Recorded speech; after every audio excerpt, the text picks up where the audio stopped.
২০০১ সালের ১৪ এপ্রিল পয়লা বৈশাখ রাজধানীর রমন পটমূলে ছায়ানটের আয়োজনে চলছিল বাংলা নববর্ষের বর্ষবরণ অনুষ্ঠান। উৎসবমুখর সেই সকালে হঠাৎ ঘটে যায় ভয়াবহ বিস্ফোরণ। নিষিদ্ধ জঙ্গি সংগঠন হরকাতুল জিহাদ হুজি এর চালানো বোমা হামলায় প্রাণ হারান ১০ জন, আহত হন বহু মানুষ। বাংলাদেশের সাংস্কৃতিক ঐতিহ্যের উপর এই হামলা ছিল এক নির্মম ও সুপরিকল্পিত আঘাত। ঘটনার ৭ বছর পর ২০০৮ সালে ১৪ জনকে আসামি করে ২টি অভিযোগপত্র দেন সিআইডি। ২০১৪ সালে বিচারিক আদালতের রায়ে ৮ জনকে মৃত্যুদণ্ড ও ৬ জনকে যাবজ্জীবন কারাদণ্ড দেওয়া হয়।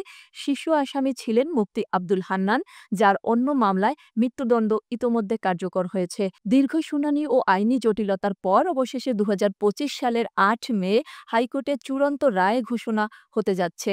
বিচারপতি মোস্তফা জামান ইসলাম ও বিচারপতি নাসরিন আক্তারের বেঞ্চে এই রায় ঘোষণা হবে। রাষ্ট্রপক্ষে শুনানি করেন deputy attorney general Sultana Akter Ruby এবং আসামি পক্ষে ছিলেন জ্যেষ্ঠ আইনজীবীরা। এই রায় শুধু একটি মামলার রায় নয়, এটি দেশের সংস্কৃতির উপর আঘাতের বিরুদ্ধে ন্যায় বিচারের প্রতীক হয়ে থাকবে। ২৪ বছর পর বিচার প্রক্রিয়ার শেষ প্রান্তে এসে দাঁড়িয়েছে এই ঐতিহাসিক মামলা। সাবস্ক্রাইব করে থাকুন এমন গুরুত্বপূর্ণ ঘটনার আপডেট পেতে।